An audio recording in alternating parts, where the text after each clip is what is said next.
Thanks everyone for joining in person and online. Appreciate folks making it out on a Monday morning. We are really honored today to welcome CISA's second director, Jen Easterly, today.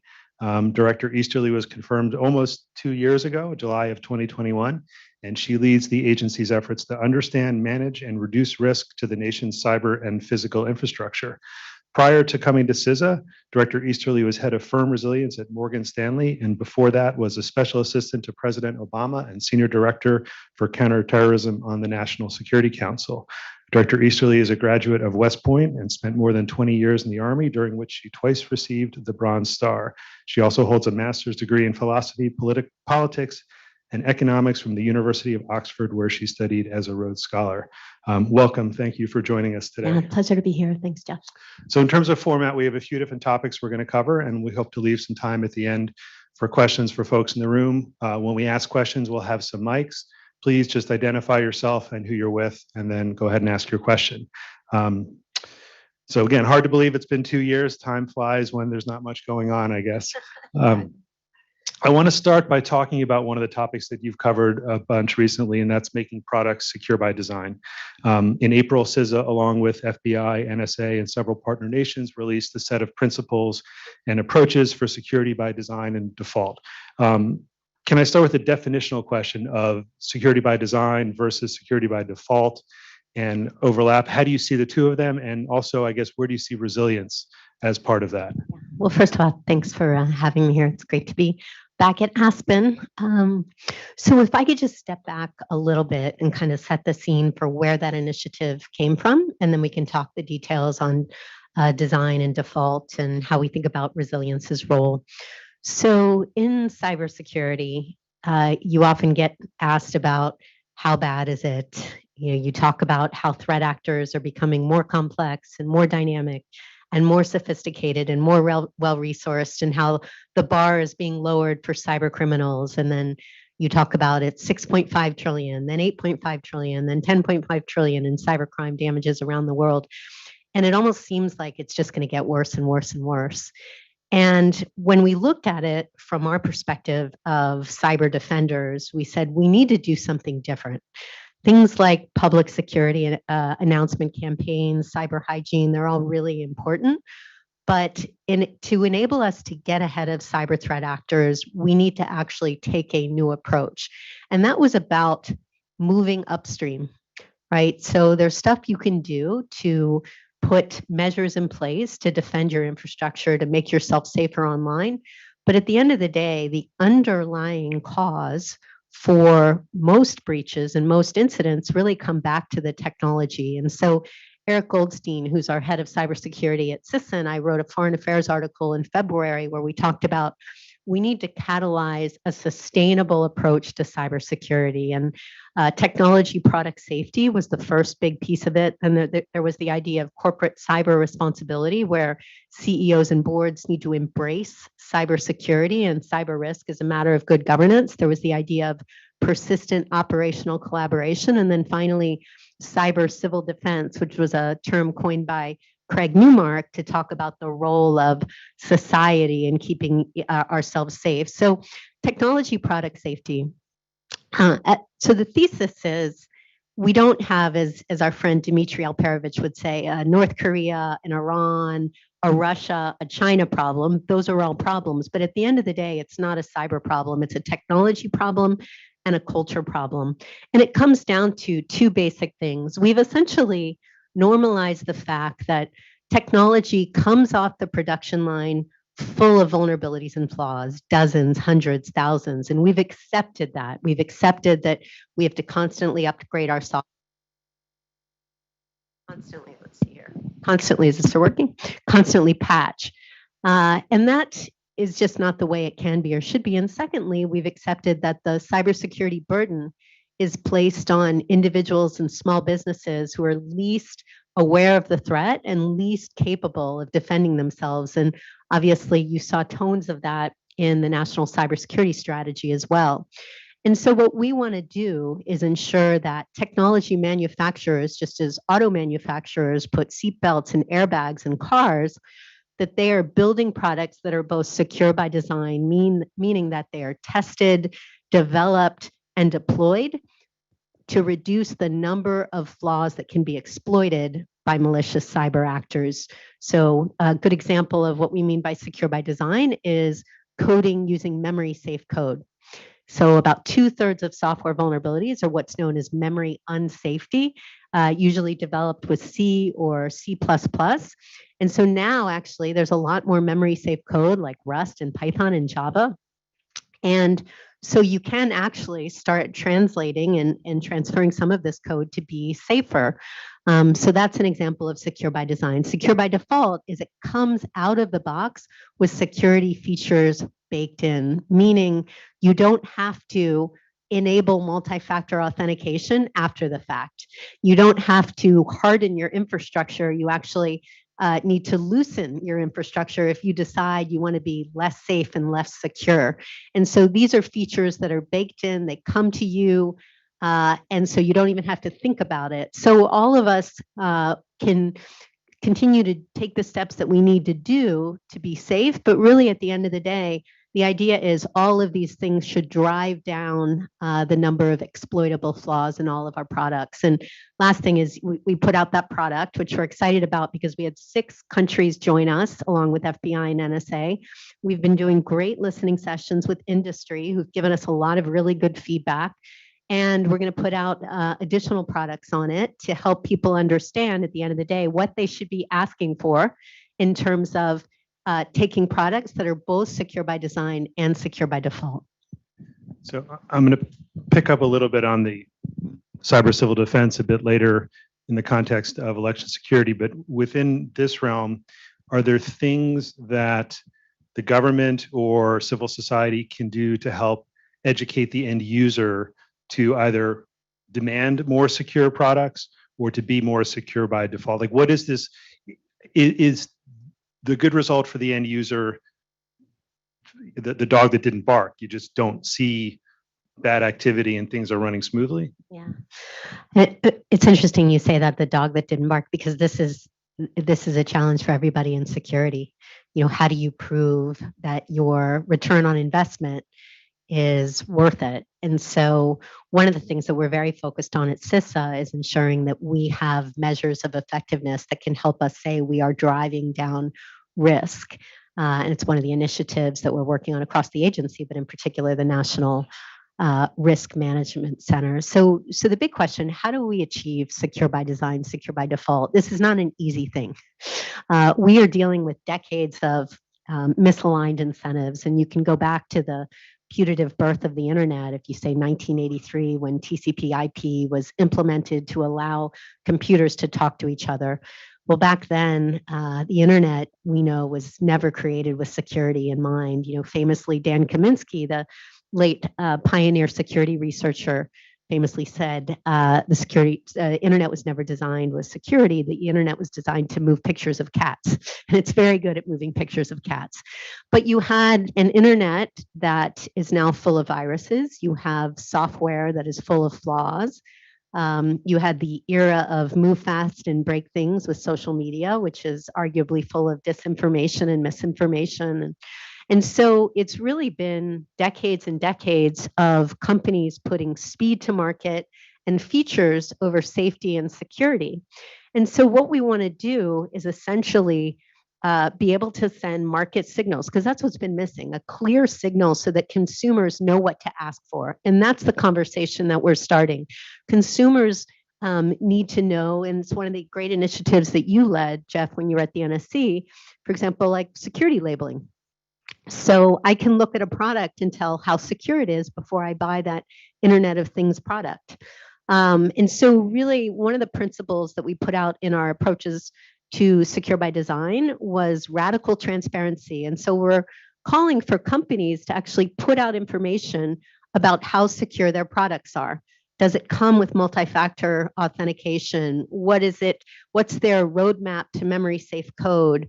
Is single sign-on enabled without paying extra?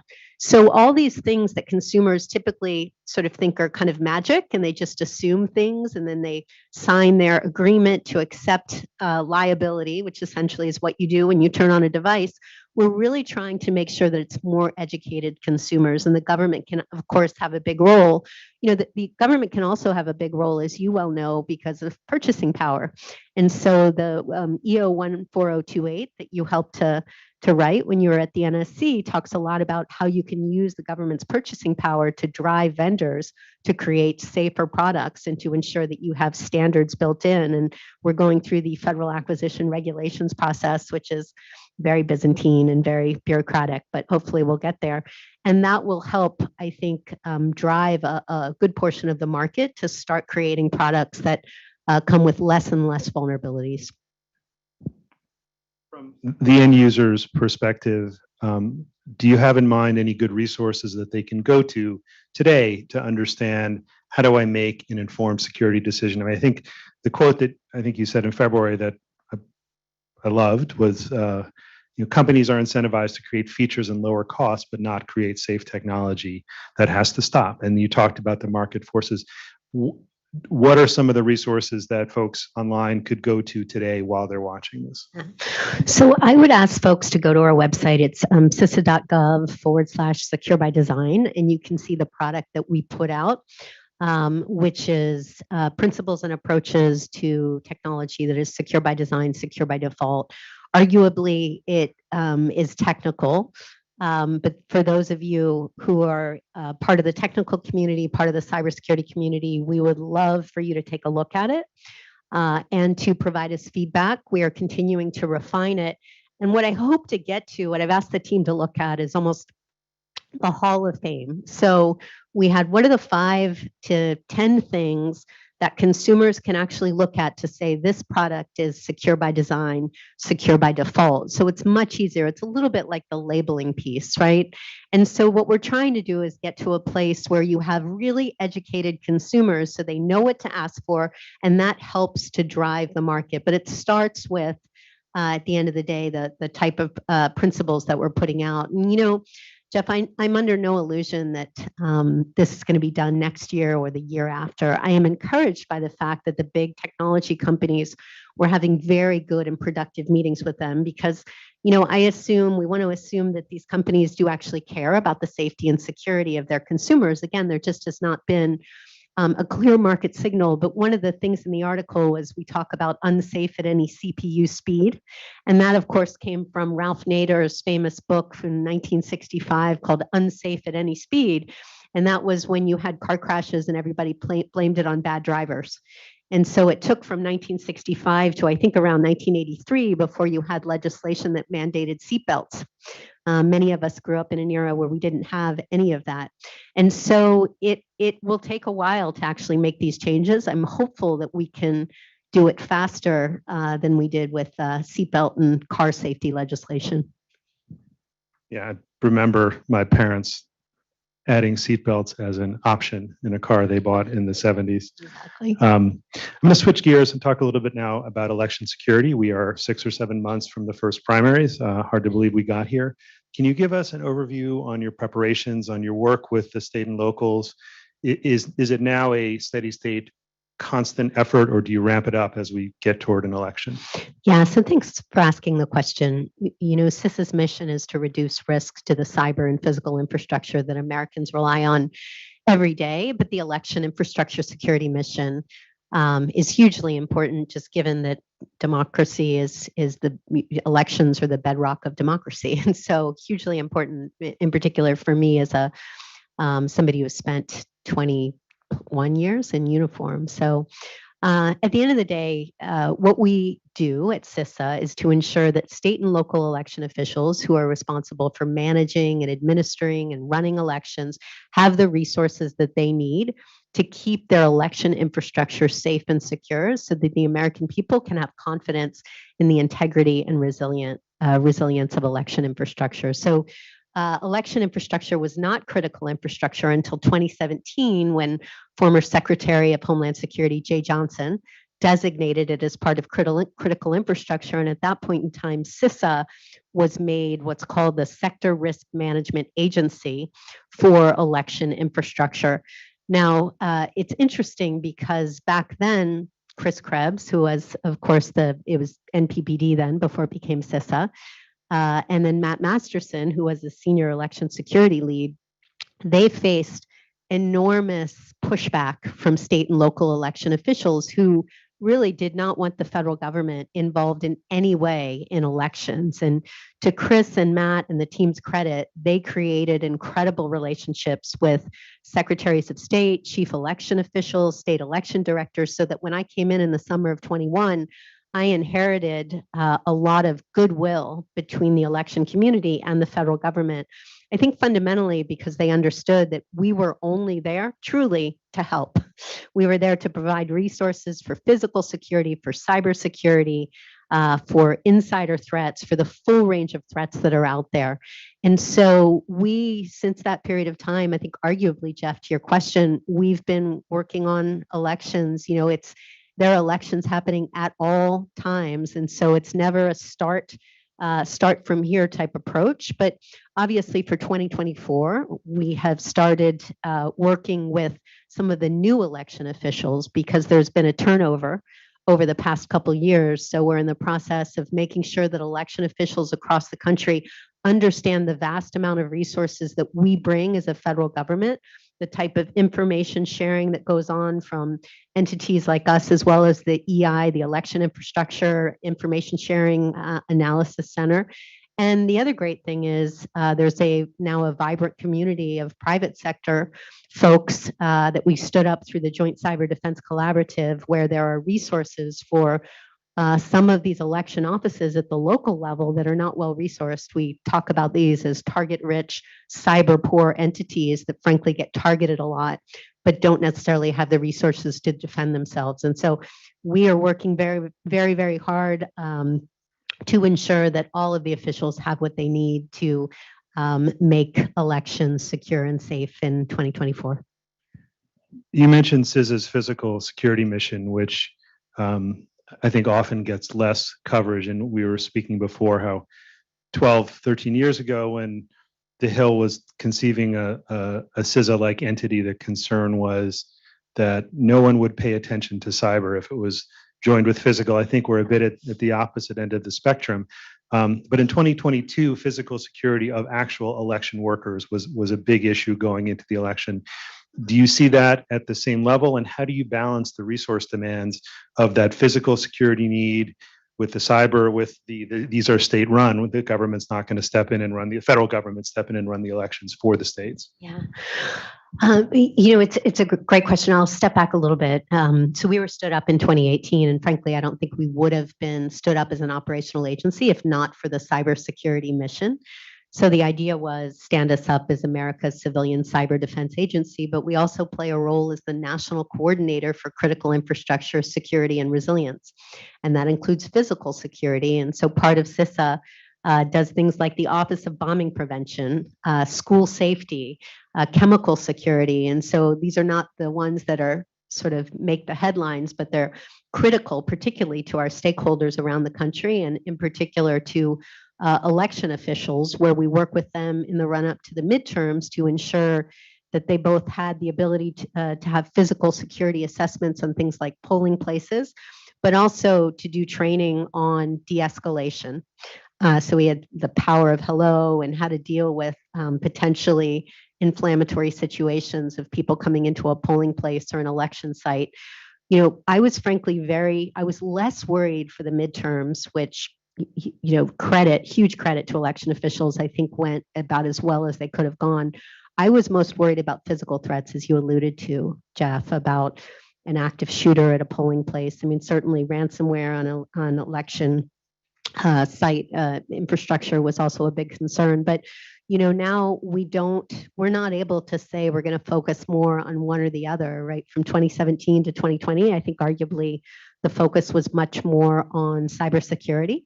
And now it's on the full range of threats, and it's very complex: physical security, cybersecurity, insider threats, threats of foreign influence and disinformation. And so we are constantly working to ensure that election officials have the resources across all of those things that they need to ensure that their voters and constituents can have confidence in the security of their election infrastructure. And on the last note, on the end user, so to speak, the citizen, we've talked briefly about cyber civil defense, the idea that we're all in this together, everyone needs to play a role. What do you see as the role of the informed citizen, and how and where can she get information today? Are you going to bring back the pineapple pizza campaign or something like it to help? For folks who don't know, it was shows how adversaries, this was a 2018-19, how people will find wedge issues. And interesting about that campaign is the campaign itself caused a dispute over to whether, so it proved itself in ways that were unintended, I thought. Or do you think that now is ingrained enough in people's thinking? Where can they go for resources? Let me circle back to the initial question. Well, first of all, having lived in Hawaii for 3 years, I don't understand why pineapple pizza is a wedge issue. I mean, who doesn't like pineapple on pizza, right? Is that a for or against? There you go, exactly. So, this issue about voter literacy, election literacy is so incredibly important. And I have to say, I don't know if I had an appreciation for it. In fact, I know I didn't have an appreciation for it before I came to CISA, because elections are something that you almost take for granted. I spent most of my life in the military, and we would do absentee balloting. And so you mail in your ballot and gets counted, and you're excited about election night and issues and voters. But at the end of the day, elections are so complicated. They're complicated, they're technical, and what election officials will tell you, if you've seen one election, you've seen one election. They're very, very different across jurisdictions, across counties, across towns, across states. And so getting smart on how elections work is, I think, really important to being an informed voter and being a member of a democracy. And so I would say we certainly have information about elections on CISA's webpage, but one of the things that we always say is go to your local election officials. They all have web pages. They are the ones who are most knowledgeable about how elections are run and the rules that are in place across a whole bunch of things about drop boxes and absentee ballots and when votes are counted. And we have an election literacy site that's called Rumor versus Reality. That was actually modeled off of a site that FEMA used for years. Chris Krebs and Matt Masterson stood it up, I think, in October of 2020 to help push back on some of the things that were happening where the Iranians were masquerading as the Proud Boys.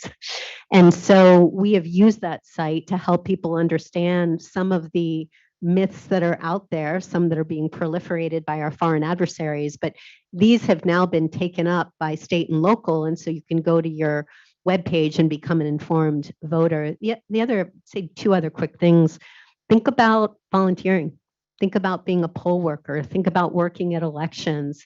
It's a great thing to do for democracy. It also helps you learn how elections work.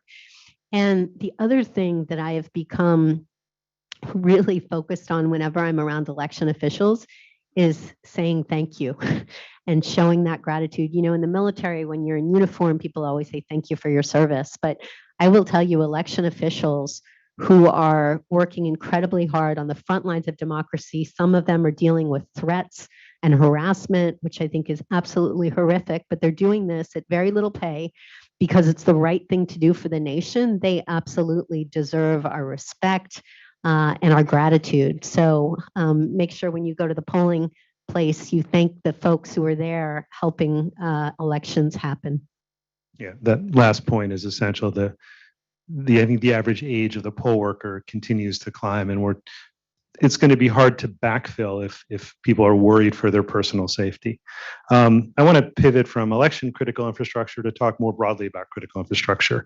In the months leading up to Russia's February invasion of Ukraine, U.S. government, CISA in particular, led a both high-profile and closed-door effort to improve the security of the nation's critical infrastructure. And speaking just for myself, the things that, being on the inside then, that I saw both government doing and the private sector doing were things that for 15 years, both sides had said, well, we could never do that.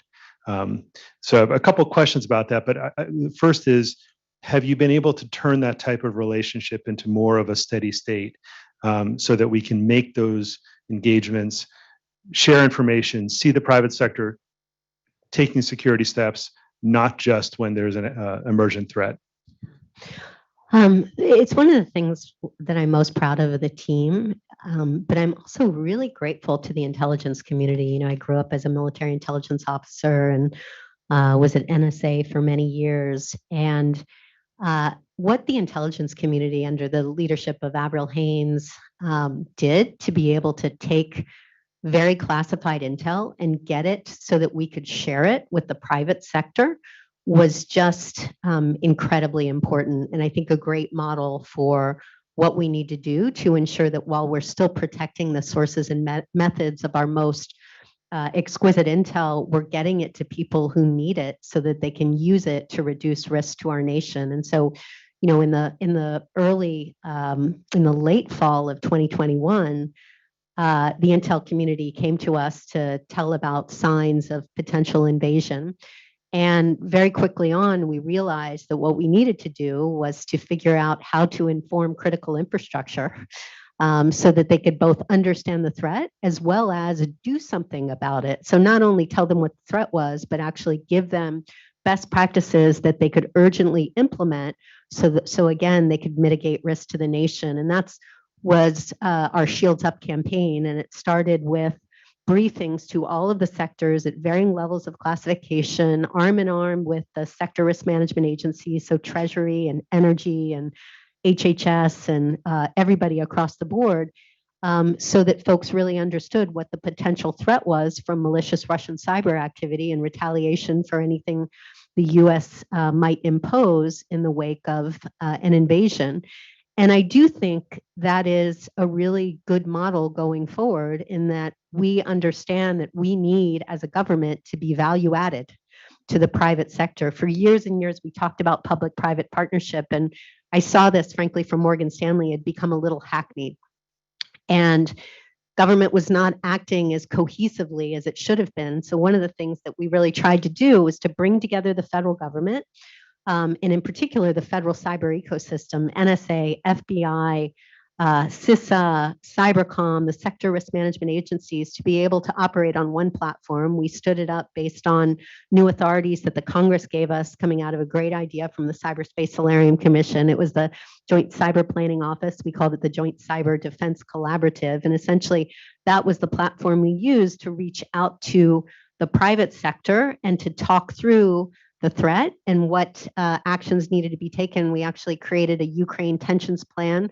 We exercised it for several hours between the US government and the private sector so we could talk about how do we react, how do we respond, how do we communicate in the event of a significant attack on the homeland. And I think the great thing about that is, you know, in cybersecurity, you're so much pushed into a reactionary position, as you know, Jeff. And so this was really the first time, how can we be proactive about working together and adding value to the private sector and being responsive and being transparent and really coming together as a community. So I think it was a high watermark, and I think it has set the stage for how we need to deal with the whole range of threats to include really, I think, the epoch-defining threat of China. It seems there's often been a disconnect between the information the government actually has and what the private sector believes the information has and could share. And I know you've seen both sides of it. Do you think the experience of Ukraine and then in the middle of that Log4j, and maybe you can talk about how you kept the JCDC people alive during those twin stresses. Yeah. But do you think are we closer to a meeting of the minds in terms of what the government actually has, not what it can share, but what it actually has and how that can help the private sector? I mean, it's hard to judge closeness, right? Because this at the end of the day it is a transformation. You know, having been in this world for a really long time, we are trying to significantly shift how we work with the private sector. And it's not an easy thing because frankly, it's all about trust building.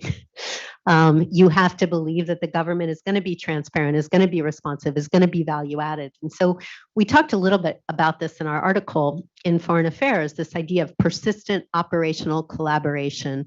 And it's really three things. First of all, it's a default to share, where everyone recognizes that a threat to one is a threat to many.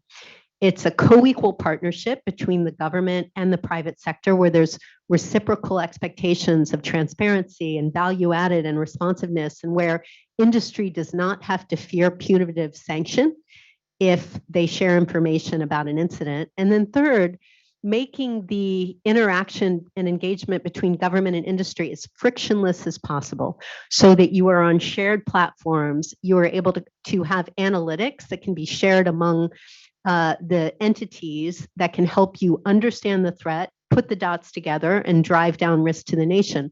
I think Log4j was the first time where we really tried to operationalize that. And I think given the urgency of it, we were really able to get ahead of it. I mean, we still worry a lot, but I am pleased that we did not see more damage, quite frankly. And credit to not just industry and government, but the amazing community of researchers that are out there. Sometimes researchers get overlooked, but frankly, I mean, this from your time in commerce, they play such an important role. And so we had some fabulous people coming to us with some great ideas that helped to inform the GitHub site that we put out, the website that we put out. So that was great. And then Ukraine. And then frankly, we have pivoted to using these platforms for the fight against ransomware. And so it is a transformation, but it's one where I feel like, and this is based on the feedback that I get, not just from industry, not just from the technology companies, but frankly from all industry, that I think we are making some progress.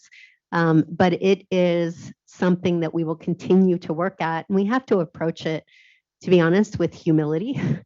Knowing that the government cannot do this mission, it has to be a joint endeavor of collective defense. You keep setting up my next question, so thank you.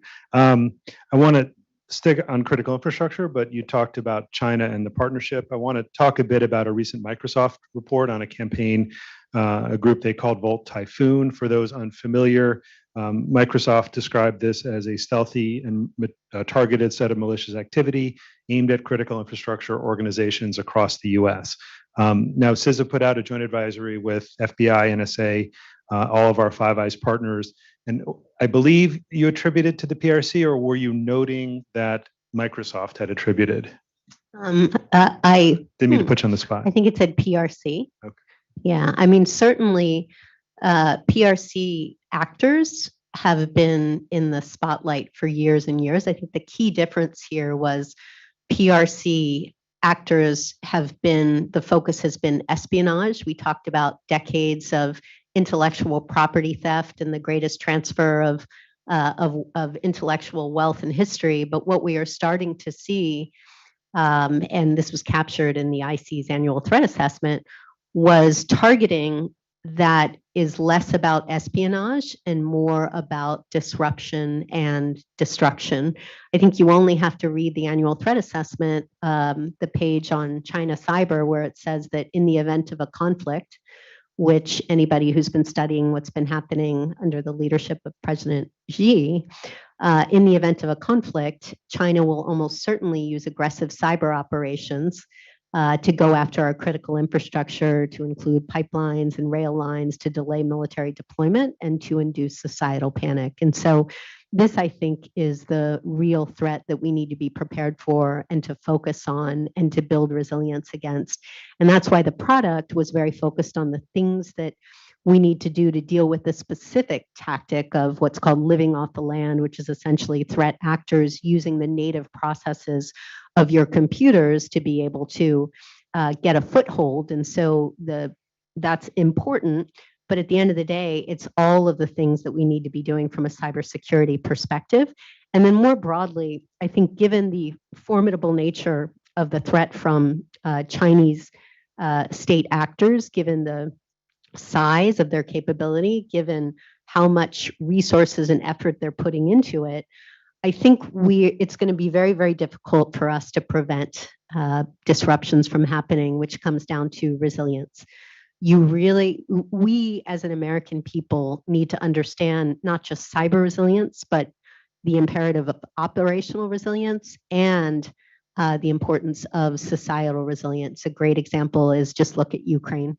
And I think you see that pretty clearly. I worry, frankly, that we've lost a bit of societal resilience. If you just look at the reaction to Colonial Pipeline, you look at the recent reaction to the high altitude balloon, I think we need to be prepared to be able to respond, recover, learn from disruptions, and to be able to move forward in a way that we can continue to operate our critical services and our networks and our businesses, even under the threat of Chinese state actors who want to hold that critical infrastructure at risk. Yeah. Keep calm and carry on, as they said, because we are, in fact, playing the adversary's game when we overreact or react aggressively. Right. Yeah. You mentioned the DNI's threat assessment. For those who don't know, it was in February, I believe it came out, and the passage was exactly as the director said. I was stunned to read that in a public document, but I haven't seen much coverage of it. Is it wrong to see the statement that both that China would likely launch aggressive cyber operations against critical infrastructure and that they almost certainly are capable of doing so? That to me was quite a strong statement for the US government to put in public, but it seems not to have resonated as it might.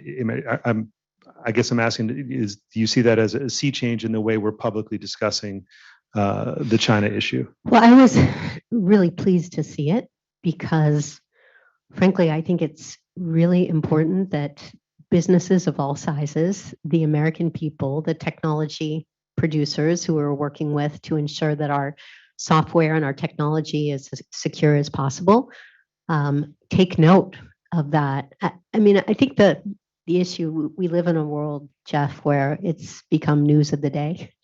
It's very hard for a lot of this to break through. I was quite happy that the Shields Up campaign did end up breaking through a bit, but of course, Russia, Ukraine was the big issue that we were all riveted around the world.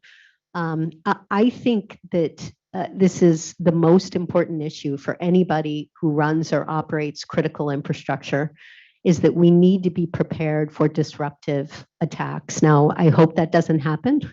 But quite frankly, critical infrastructure is part of national security. It's part of economic security. It's part of public health and safety. And so there is an obligation to ensure that they are taking all the steps possible to drive down risk. And that goes back to our point about sharing information with the sector, with the government, boards and CEOs embracing corporate cyber responsibility as a matter of good governance. And frankly, working within their communities to help them drive down risk to everything that we rely upon, our hospitals, our water, our education. These are critical infrastructure, is not some technical term.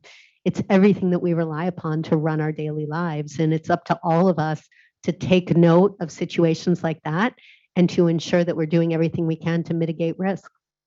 It's correct then to see the Volt Typhoon CSA as part of the effort to challenge or address the cyber threat, and is that, it sounds like you're making that a key part of CISA's mission, and can you talk for a minute, if you can, about how you see that rolling out, how you address that publicly, directly with those companies? Yeah, so we since we published the CSA, we have done similar to what we did for the Shields Up campaign. We've been reaching out to sector partners using what's called CPAC, which is the Critical Infrastructure Partnership Advisory Council, which allows us to reach out to sectors to ensure that they are aware of the threat. And so we've had engagements with, I think, 3 or 4 sectors already, and we will be engaging more over the summer, again, to have them understand the things that they need to do at the tactical level with respect to the specific tactics called out in the CSA, but more broadly, all of the other things they need to do to drive down risk, to build resilience, and to make sure that they can take advantage of all of the resources that we have, in particular for some of the businesses that are that are vulnerable to targeting, but don't have the resources that they need. And you think about big critical infrastructure owners and operators, they typically are well resourced, but they also have very complicated, very vast supply chains where you might have parts that are produced by small or medium enterprises. And so we have to look at this as a threat to the nation and that we all have a part to play. And so, ultimately, I suspect we'll see a Shields Up campaign extended to what we see from China, but it's really about ensuring we're as safe and secure and resilient as a nation as we possibly can be. Great. I want to turn to our last topic before questions, and I want to thank you for not having said AI before now. I think we've probably set a 2023 record for how long a cyber tech panel can go without talking about AI, but for those of you who have it on your bingo cards, AI. So generative AI really has captured the public imagination, dominated the headlines, but stepping back and thinking about it more long-term, and you've been at this for a while, do you see it as something that is truly revolutionary, or is it an evolution, new technology building on things that we've already been doing? I think it's a little bit of both. I mean, I think it's an evolution of things that we've been doing from a machine learning perspective, but I think these capabilities will have revolutionary impacts on our society. We should just stipulate, like, the capabilities that are being built now and are evolving will enable us to do amazing things. They will make our lives easier and better. My concern, Jeff, is I see how fast all this is moving. Large language models are progressing 3 times the speed of Moore's law. So doubling every 6 months, twice every 18 months. So moving very, very rapidly. When I see that, I very much worry that these types of capabilities can be used by threat actors to do very bad things. My career is about 30 plus years of cybersecurity, intelligence operations, and counterterrorism. And so it's really through the lens of both the power of imagination and the failure of imagination. And I want to be sure that from a security perspective, we can take advantage of the great capabilities that these new generative AI, large language models can provide to Americans, but to do so in a way where we can also ensure the safety and security of Americans. And I worry that we're moving so fast in the same way that we move so fast with social media and the way that we created the internet and the way that we created software in the early days. This is just another flavor of that.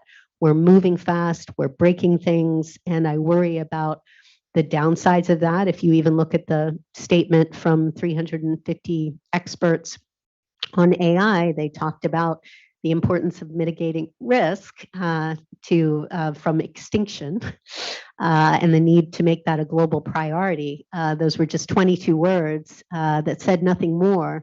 I actually think it is the responsibility of anybody involved in creating AI or advancing these capabilities to help us make sure that we are putting the right regulation and guardrails in place to ensure that they are not used for malicious purposes by very serious threat actors. Accepting for the sake of argument that it will probably be very hard, if not impossible, to get technology companies, even if we could slow down US technology companies, global drive will go forward. Are there a couple of things you have in mind that you really want us to be doing today to help steer us in a better direction? Or is a lot of it really just understanding the moral and long-term implications as opposed to what is the next evolution in your technology? Well, I think part of the problem is people don't, even the experts will say they don't understand this fully. And there are outcomes that are happening today from these capabilities that were not expected. And so I think that uncertainty and that lack of understanding of what the outcomes may be in an unrestricted use, I think should give us all pause to say, let's make sure that we are doing the right thing with these capabilities. So there is a bit of a moral imperative there, as you suggested, Jeff. There is no absence of ideas out there about things that we need to do. And of course, the US government is leaning forward the meeting with Vice President Harris, the AI risk management framework from your old colleagues at Commerce, the AI Bill of Rights from OSTP. All of these are good and useful contributions. I think ultimately there will have to be, and even industry is saying this, there will have to be some sort of regulation to govern the licensing and the use of these capabilities.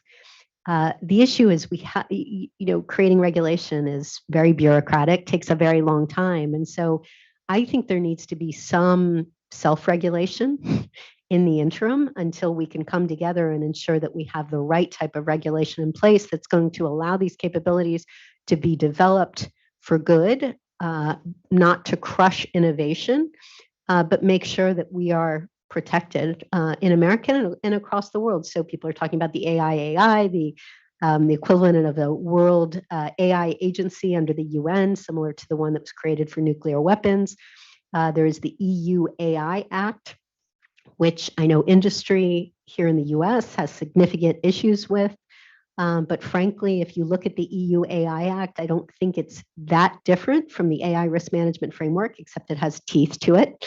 So I think we need to have this discussion. And I saw there was some discussions this morning about bringing China into the discussion. If we can have conversations with our adversaries about nuclear weapons, I think we probably should think about having these conversations with our adversaries on AI, which after all will be, in my view, the most powerful weapons of this century. And the big difference between nuclear and AI is, of course, nuclear was created and protected by countries, and AI is created by companies whose fiduciary responsibility is to maximize profit for their shareholders. So big problems, big issues. Yeah, the idea of some voluntary regulation, given how slow the US regulates, but to your point, the EU is moving and we need to keep up. We have about 10 or 12 minutes left. We'll take a few questions. Just ask, please identify yourself and who you're with, and we will move around the room. No one ever goes to the back row first, so let's start with the back row today. Yes, good morning. My name is Roger Cochetti. I am an editorial contributor on technology policy for The Hill newspaper and spent about 25 years with IBM, VeriSign, CompTIA Tech as a business policy, not a technical executive. So my question is about emerging issues, and I'm delighted you talked about two of them, but I wanted to ask about your thoughts on another emerging issue, which is probably the next generation after AI and China and all these today's emerging issues, and that is what I would call immersive computerized experiences, sometimes called artificial reality. It's clear the industry from the events of the past month or so is moving and putting major investments in this, and it raises, I think, security issues which require that you widen your aperture, just like with AI, a little bit more than, sort of defending from foreign attacks or something. So is anyone thinking about, and by the way, if you imagine immersive experience supercharged by artificial intelligence, I don't even know where we go. I mean, but later in this decade, I believe it will be a significant issue, sociological, social, every otherwise. Is anyone looking at this, or do you have any thoughts at this early stage about immersive computerized experiences? Thanks. Yeah, thanks for the question. We are not currently looking at it at CISA right now. I'm sure there are other parts of the US government, maybe DARPA, that are looking at it. As I said, I've been in technology for a really long time. I believe very strongly in the power of technology and the power of innovation.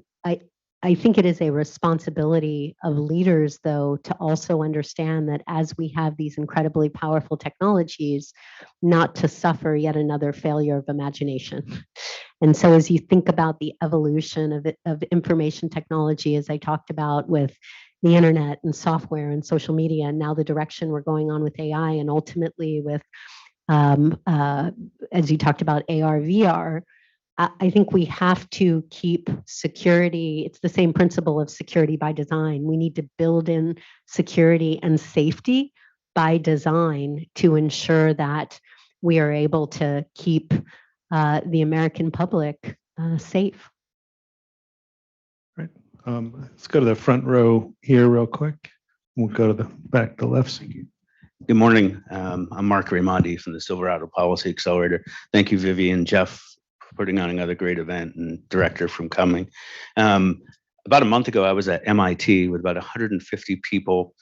It's a forward-looking gathering where we spend the morning getting the latest briefings from the technologists working on AI, machine learning, quantum computing, and giving us the capabilities and the timelines when they're going to start coming on. And we spent the afternoon of this group of policy, tech, academics looking at what we need to do now to start continue being as safe as possible in 5 years.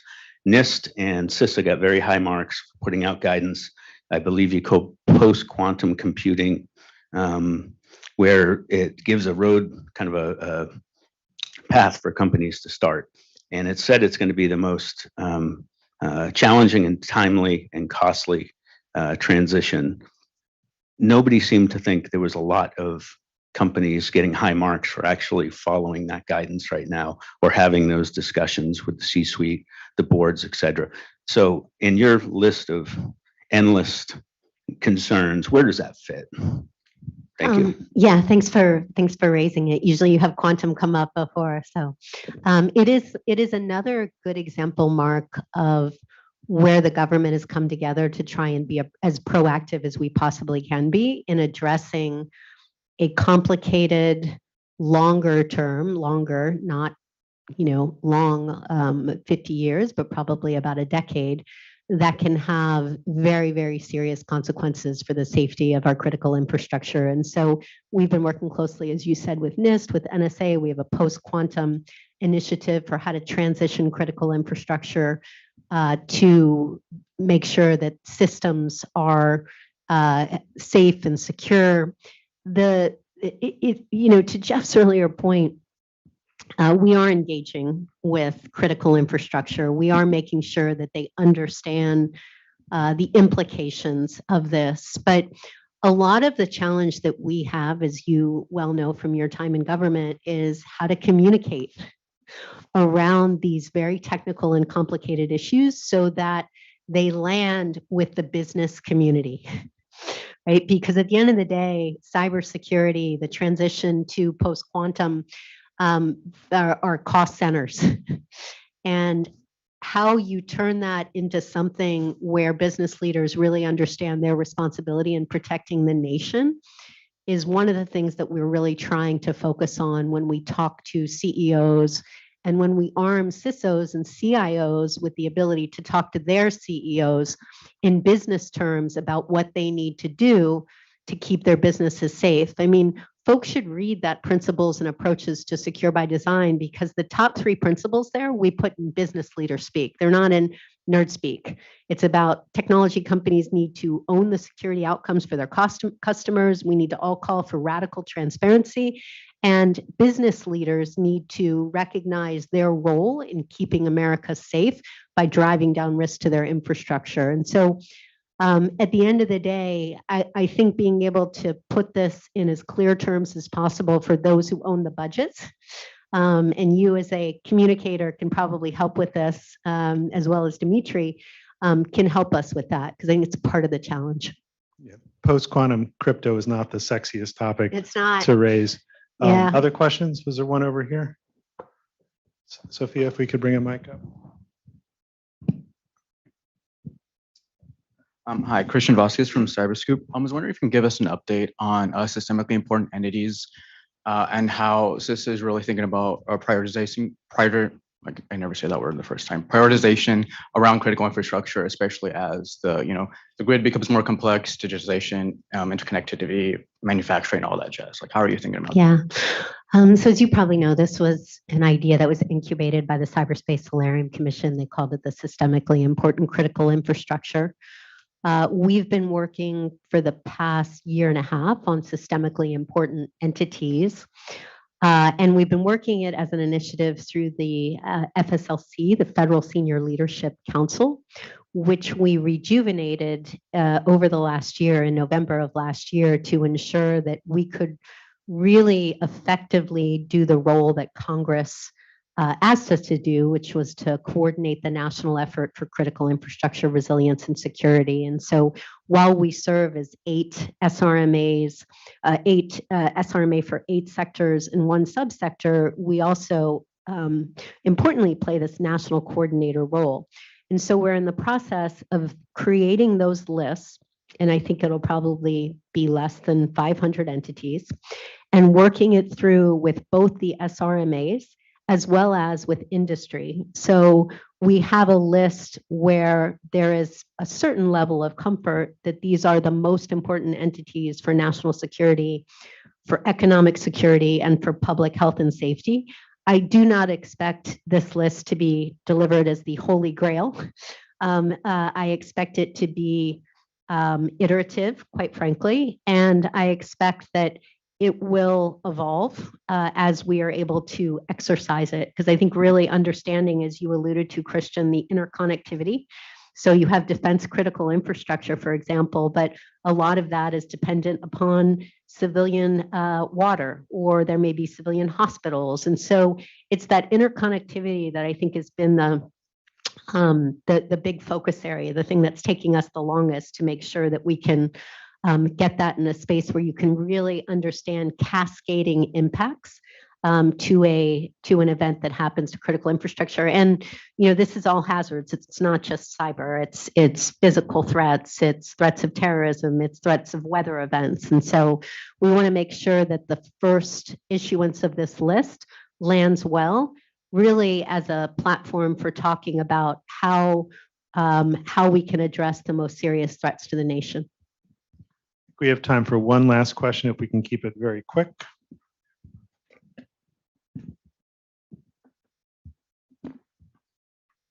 Thanks so much, Amanda, with Southern California Edison. As you know, we're a major electricity provider in the LA region. Intrigued by what you said about expecting possibly China-focused shields up. Is there anything you would recommend for critical infrastructure providers to do better, more differently next time around? As you know, our company, we were fully resourced and supportive of the Russia Focus campaign. Thank you. Yeah, and your CEO is terrific, and frankly was one of, I think, the really leading voices in helping to ensure that industry took those warnings seriously. I've always been very impressed by the energy community, because when you have meetings with certain industries, sometimes it's the CIOs that come to the table, sometimes it's the CISOs. When energy comes, it's typically at the CEO level.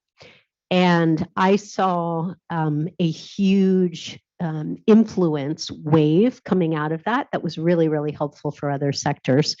At the end of the day, the shields up for Ukraine, I don't think is going to look that fundamentally different if we do something shields up for China. It's really about the basic steps that can be taken to reduce risk to your infrastructure. Now, there are tactics that Russia may use, that China may use, that we want to be able to respond to, that critical infrastructure should know, like living off the land that was in the recent CSA.